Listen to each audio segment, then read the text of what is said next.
Peut-on concevoir l'infini? L'être humain a la capacité de se représenter vivement ce qui est comparable à quelque chose de déjà vu. Par exemple, la hauteur des montagnes peut être imaginée en la comparant à des gratte-ciel et des tours, tandis que les caractéristiques chromatiques des objets, décrites par des adjectifs comme « cerise »,« lilas » ou « aubergine », sont automatiquement associées par notre conscience aux fruits et légumes correspondants. Le principe est donc clair. Revenons à la question, peut-on se représenter l'infini? Est-il réaliste de lancer une pizza dans l'espace? Il s'avère que oui. Pour la première fois en France, une entreprise a envoyé une pizza dans la stratosphère. L'expérience a été filmée et les images sont disponibles en ligne. La réponse est simple, l'esprit humain n'en est pas capable, du moins pas pleinement. L'un des objets existants réellement et illustrant le plus clairement l'infini est l'univers, la localisation de tout ce qui existe. Mais est-il réellement infini? Ne nous précipitons pas et commençons par les bases. En essence, la Terre, le système solaire, la Voie lactée, des millions d'autres galaxies, et nous-mêmes, occupons une place dans l'épicentre d'une onde de choc vieille de près de 14 milliards d'années.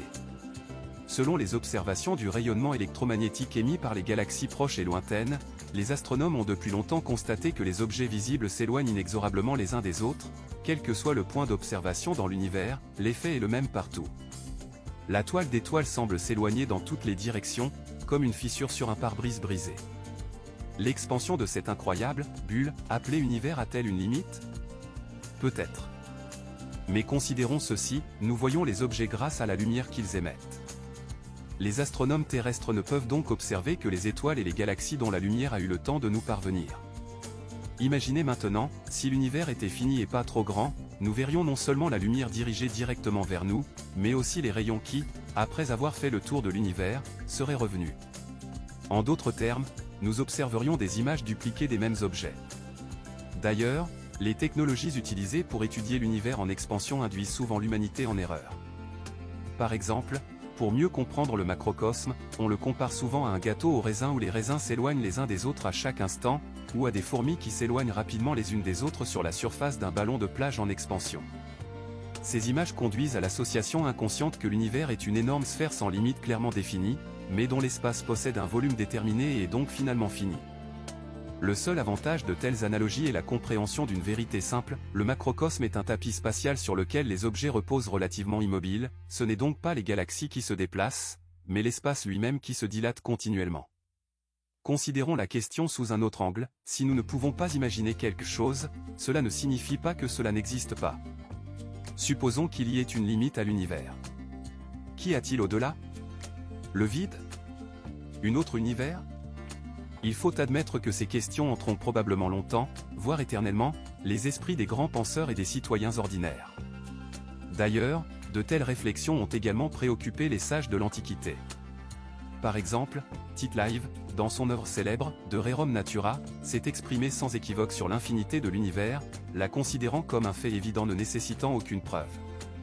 Qu'en dit la philosophie et l'astronomie moderne? Du point de vue de la science moderne, la finitude de l'univers dépend de l'indice de densité critique de la distribution de la matière. Ce paramètre est fixé à 1% de la masse d'un proton par centimètre cube de substance. Si la densité dépasse le seuil critique, en s'appuyant sur les postulats de la théorie de la relativité, on peut conclure à la finitude de l'univers. Ce chiffre indique que l'espace est fermé sur lui-même. Dans le cas contraire, lorsque la densité moyenne de la matière est inférieure à la densité critique, on parle d'infinité du macrocosme. La théorie est belle, mais quelles sont les observations réelles? Vous allez rire, mais la densité de la matière dans l'univers est actuellement pratiquement égale à la densité critique. La question de la limitation de l'espace de notre maison commune reste donc ouverte. Deux possibilités s'offrent à nous, soit les calculs sont fondamentalement erronés en raison d'un manque d'information, soit l'existence elle-même se moque de nous. Plus nous regardons profondément dans les profondeurs du cosmos, plus nous observons des couches anciennes de l'univers. Le télescope Hubble a capturé la région la plus éloignée du macrocosme. Après avoir analysé l'image, les scientifiques ont découvert que les galaxies dans cette région ancienne sont très jeunes. Logiquement, en regardant plus loin, on pourrait voir les premières étoiles et les nuages de gaz. Et après? Des atomes neutres, un plasma ionisé, des protons et des neutrons libres. Si l'on cherchait encore plus loin, on observerait des morceaux spontanés d'antimatière et de matière, des milliards de quarks dispersés.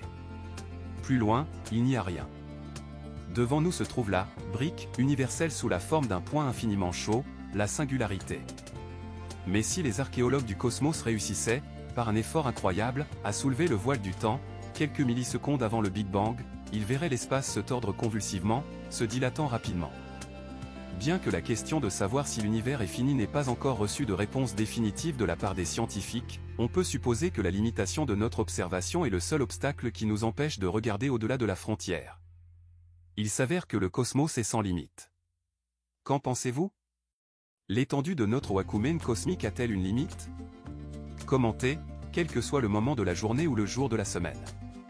Élargissons les frontières de la raison.